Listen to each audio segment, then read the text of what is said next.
Hello मित्रों, आप सबका हमारे चैनल पर स्वागत है। आज हम लोग कई तरह की समस्याओं से जूझ रहे हैं। हमारी जो भौगोलिक स्थिति है, हमारी ऐतिहासिक दृष्टि से जो स्थिति अभी है, वर्तमान स्थिति जो है अभी कोरोना के कारण, इन सब पर ध्यान देंगे। और हमारी सामाजिक जो स्थिति है तो बहुत ही कुछ नया कुछ समझने के लिए मिलता है। बहुत कुछ समझ करके दुख भी होता है हमारे मन में कि हमारा समाज कैसा है। हम इतने इतिहास में घटनाओं को देख करके क्या कुछ सीख पाए हैं, तो लगता है कि हम जहाँ थे वहीं हैं। हम वर्षों जो पहले जिस मुकाम पर थे आज भी वहीं है। हमारा व्यवहार आज भी नहीं बदला है। तो इन सब बातों को हम कैसे समझेंगे? अभी इस त्रासदी में एक दूसरे का ख्याल रखना चाहिए। मानवता के नाते हम मानव, हमारे सामने मानव, उनका हम कैसे मानव के रूप में सम्मान करें, कैसे उसका देखभाल करें, इन सब बातों को समझने के लिए हम क्या करते हैं कि आप जानते होंगे कि किसी भी सिद्धांत को समझाने के लिए एक सहारा लिया जाता है कि हम किसी कहानी के माध्यम से समझाते हैं उसको। तो कहानी का जो एक रूप होता है वो कैसे समझाया जाएगा? कहानी समझाने के लिए एक कोई ना कोई उसका पात्र होगा। तो पात्र के रूप में एक हमारे सामने जो कहानी है, एक मित्र की कहानी है। तो ये हमारा कहानी नहीं है, लेकिन ये वास्तविक स्थिति को दर्शाता है अभी। तो इसमें कुछ कड़े कटाक्ष भी किए गए हैं, तो इसका दुख नहीं मानेंगे आप। और हमको उम्मीद है कि इससे पॉजिटिव संदेश आप जरूर लेंगे। सकारात्मक पहलू पर विचार करना चाहिए, उससे कुछ नई बात और अभी के लिए जो उपयोगी बात हो वही हमको सीखना चाहिए। तो इसी बात पर हम वो लेख पढ़ते हैं जो एक मित्र का अपने तरफ से आत्म अभिव्यक्ति है। एक मित्र जो कुछ वर्षों तक हांगकांग में रह रहे थे, वो अपना अनुभव बता रहे थे। मतलब ये मित्र जो है, चाहे जिसका भी मित्र हो, वो हांगकांग में है और वो अपना अनुभव बता रहे हैं कि उनके साथ क्या घटनाएं हुई और उस घटना का क्या अर्थ है, क्या तात्पर्य है, क्या भावार्थ है उसका। तो ये घटनाएं जो हुई है हमारे भारत से जुड़ा हुआ है, इसलिए वो यहाँ पर शेयर कर रहे हैं। अब ये कह रहे हैं कि वहाँ करीब 1 वर्ष बीतने पर उन्हें लगा कि वहाँ के लोग उनसे कुछ दूरी बनाए रखते हैं। ये 1 साल तक हांगकांग में रह गए, लेकिन वो देखे कि उसके आसपास के जो भी व्यक्ति थे इससे ज़्यादा क्लोज नहीं हो रहे थे, इनसे ज़्यादा घुल मिल नहीं रहे थे। एक दूरी बना के मेंटेन किए हुए थे दूरी को, कि ज़्यादा घुलना मिलना नहीं, इस पर ज़्यादा विश्वास नहीं करते थे।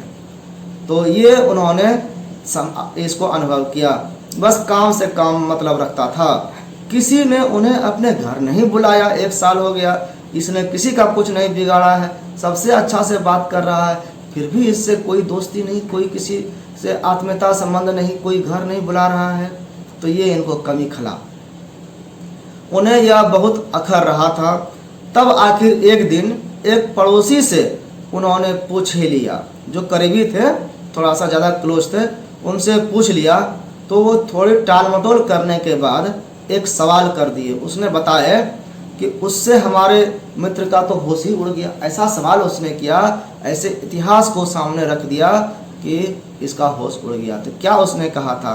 उसने पूछा कि 200 वर्ष राज करने के लिए इंग्लैंड से कितने ब्रिटिश आए थे? ब्रिटेन ने, हम जानते हैं, भारत पर 200 साल लगभग शासन किया। तो कितने लोग वहाँ पर आए थे और हम लोग यहाँ पर कितने थे? तो वही कह रहे हैं कि कितने ब्रिटिश भारत में आए और रहे। 10,000 ही होंगे, मैक्सिमम जो है 10,000 ब्रिटिश आए होंगे यहाँ भारत में, और भारत पर राज कर लिए वो। तो फिर 30 करोड़ लोगों को यातनाएं किसने दी? हमारे यहाँ 30 करोड़ जनसंख्या थी उस समय लगभग। तो इसको जो दुख तकलीफ दिया, तो क्या वो 10,000 लोगों ने ही मात्र दिया? किसने तकलीफ दिया? अंग्रेजों ने गुलाम कैसे बनाया? गुलामी बनाने के लिए मारपीट करता था, हत्याएं करता था, जेल भरता था। तो ये किसने किया? इतने साल राज किसने किया? किसके द्वारा? तो वे आपके अपने ही तो लोग थे ना। वो तो हम भारतीयों के द्वारा ही भारतीयों पर शासन करते थे, ये उन्होंने बताया। कह रहे हैं कि जब जनरल डायर ने कहा कि फायर, मतलब फायरिंग करो, तब जो है 1379 लोगों पर गोलियां, जो अमृतसर में जालियांवाला कांड हुआ था, वहां पर गोली चलाने वाले कौन थे? क्या सारे लोग अंग्रेज थे? ब्रिटिश सेना तो वहां थी नहीं। क्यों एक भी बंदूकधारी पीछे मुड़कर जनरल डायर को नहीं मारा? जब उन्होंने फायर का आदेश दे दिया निहत्थे लोगों पर, तो किसी सिपाही ने ये हिम्मत नहीं की कि पीछे मुड़ करके जनरल डायर को ही मार दे। इसी तरह से जब मुगल आए तो मुगल कह रहे हैं कि वो कितने लोग थे, कितने लोग मुगल आए होंगे, कितने और आताई हिंदुस्तान पर चढ़ाई करने के लिए आए? क्या उनकी सेना की संख्या तुम लोगों की जनसंख्या से अधिक थी? जो आक्रमणकारी आए क्या वो बहुत ज़्यादा संख्या में थे? नहीं, हम ही ज़्यादा संख्या में थे और फिर भी हम ही पीसे गए, हम ही दुख तकलीफ झेले। तो कह रहे हैं कि वह तो गिने चुने ही आए और उनकी सेना में तुम्हारे ही लोग भर्ती होकर उनके लश्कर बन गए और तुम्हारे ही ऊपर कत्ल और गारद किया, हमारे ऊपर ही उन्होंने सारा इंतजाम, सारा बल लगाया उसको जिताने के लिए, उस विदेशियों को जिताने के लिए। मतलब ये खुद कन्वर्ट हो गए। हमारे बीच में ही कुछ ऐसे लोग हैं जो हमारा अपना नहीं होता है, हमारे अपने होकर भी हमारे विरोधियों के, हमारे पड़ोसियों के, हमारे दुश्मनों के साथ हाथ मिला लेता है। आप लोगों के विपरीत अब कह रहा है इससे उल्टा, जब ब्रिटिश हमारे देश में आए तब एक भी व्यक्ति उनकी सेना में भर्ती नहीं हुआ। ये हांगकांग की बात है। वो कह रहे हैं कि वही ब्रिटिश जो है, ब्रिटेन के लोग, ब्रिटिश आपके भारत में गए तो आपके लोग ही उसके सेना में शामिल हो गए और आप पर ही मार करके गुलाम करवा दिया। लेकिन वही ब्रिटिश जब हमारे देश में आए हांगकांग में, तो हमारे देश के कोई भी नागरिक उसकी सेना में शामिल नहीं हुए, उसके लालच को, लोभ को नहीं स्वीकार किया। ये कह रहा है कि कोई भर्ती नहीं हुआ क्योंकि उसे अपने ही लोगों के विरुद्ध लड़ना गवारा नहीं था, क्योंकि जानता था कि इसके सेना में जाएंगे नौकरी के लोभ में और ये फिर हमारे अपने लोगों को मरवाएगा। जबकि आपके अपने ही लोग कुछ पैसे के लिए अपने ही लोगों को सदियों से मार रहे हैं। ये मारने का सिलसिला आज से नहीं, सदियों से चल रहा है। इस व्यवहार के लिए हम भारतीय लोगों से नफरत करते हैं। ये भारतीयों का गुण है कि वो धोखा देता है, इसलिए हम भारतीय लोगों से नफरत करते हैं। जहाँ तक संभव है हम भारतीयों से सरोकार नहीं रखते, हम उनसे दूरी बना के रखते हैं। आप चूँकि भारतीय हैं इसीलिए आपसे भी दूरी बना के रखते हैं। हो सकता है कभी आप भी धोखा दे दें। तो ये डायरेक्ट मुंह पर ऐसा जवाब दे दिया उन्होंने। इतना कहकर वो आगे बढ़ गए। मैं अवाक, जो ये कहानी कह रहा है वो कहते कि मैं अवाक था, किंग कर्तव्य विमूढ़ था, विस्मित मनः स्थिति को देखते हुए हम जड़वत खड़े रह गए। हमको कुछ नहीं बोला गया क्योंकि उनमें सच्चाई थी, उनके बातों में सच्चाई थी, हम कुछ कह नहीं पाए। फिर लेकिन सोचे कि यह हम लोग का एक कैरेक्टर बन गया है, जो एक दोहरा कैरेक्टर है।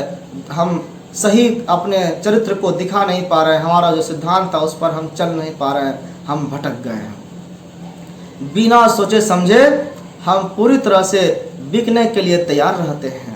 ये हमारी कमी हो गई है। आज भी जो कोरोना का समय है इस देश में यही चल रहा है। अभी न मुगल आए हैं न अंग्रेज आए हैं, फिर भी हमारी स्थिति वही है। विरोध हो या कोई और मुद्दा, हम राष्ट्र विरोधी गतिविधियों में और खुद के फायदों वाली गतिविधियों में राष्ट्र हित को हमेशा दांव पर लगाए रखते हैं, द्वयम स्थान देते हैं, दूसरा स्थान देते हैं। पहले अपना हित तब राष्ट्र देते हैं। यह उनका दोष नहीं था। हमारा सारा इतिहास ऐसे किस्सों से भरा पड़ा है। अंग्रेज हो, मुगल हो या अन्य ने हमारी इसी कमी का फायदा उठाया, इस कमी को पहचाना और हमें कंगाल बनाकर छोड़ा। दूरदृष्टि या विचारों से हम दरिद्र, एकता से परे और मूर्खता से लबरेज हम हिंदुस्तानी बन गए। हर काल में हम अपनों से ही हारे हैं। यहाँ पर कोई जवाब इसका नहीं है। अभी भी जो ऑक्सीजन है, सरकारें ऑक्सीजन जितना देती है, क्या वो सारा ऑक्सीजन हॉस्पिटल तक पहुँच पाता है? कहाँ चला जाता है, क्या हो जाता है? दवाइयाँ हैं, श्मशान की लकड़ी है, एम्बुलेंस है, अभी भी हमारे अपने ही लोग हैं उसको लूटने में। ये तो कोई दुश्मन नहीं है। कोरोना भले दुश्मन समझ लीजिए, कोरोना को मुगल या अंग्रेज समझ लीजिए, लेकिन उससे लड़ाई में हमारे अपने लोग हमारे साथ नहीं हैं। हमारे ही समाज के लोग, सरकार इसमें नहीं आती है। हॉस्पिटल चलाने के लिए सरकार नहीं है, वहाँ पे डॉक्टर हैं, मैनेजमेंट है उसका, हमारे एम्बुलेंस चलाने के लिए ड्राइवर है, उसका मालिक है कोई। जो भी संस्थाएं हैं आप देखेंगे तो उस संस्था में पब्लिक का इन्वॉल्वमेंट रहता है। हमारा पब्लिक ही चोर होने लगा है।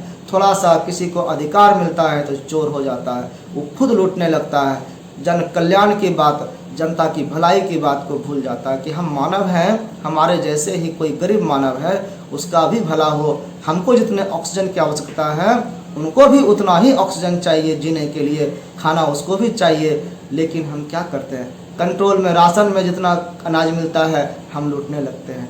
हमारे लिए, पब्लिक के लिए, जिसको घर नहीं है, इंदिरा आवास के लिए घर दिया जाता है, वो हमारे पंचायत प्रतिनिधि उसको लूटने में लगे रहते हैं। अगर देते भी हैं तो उससे लूट लेते हैं। हमने तो यहाँ तक सुना था कि हमारे प्रधानमंत्री साहब ने घर घर शौचालय बनाने के लिए, ताकि स्वस्थ रहे, हमारा इज्जत घर में रहे, हर घर में शौचालय बनाने के लिए 12,000 रुपये शायद दिया गया था। लेकिन पंचायत प्रतिनिधि वार्ड क्या करते हैं कि देख लिए कि वो उसके अकाउंट में पैसा आ जाएगा तो पहले से ही 2,000 रुपये, 4,000 रुपये, 5,000 रुपये कमीशन ले लेते हैं कि तब हम साइन करेंगे, तब आपका रिपोर्ट भेजेंगे कि आपके यहाँ टॉयलेट नहीं है, ये रिपोर्ट भेजेंगे हम और आपको 12,000 रुपये पैसा मिलेगा, लेकिन ये भेजने के पहले हमको 5,000 दे दीजिए, 2,000 दे दीजिए।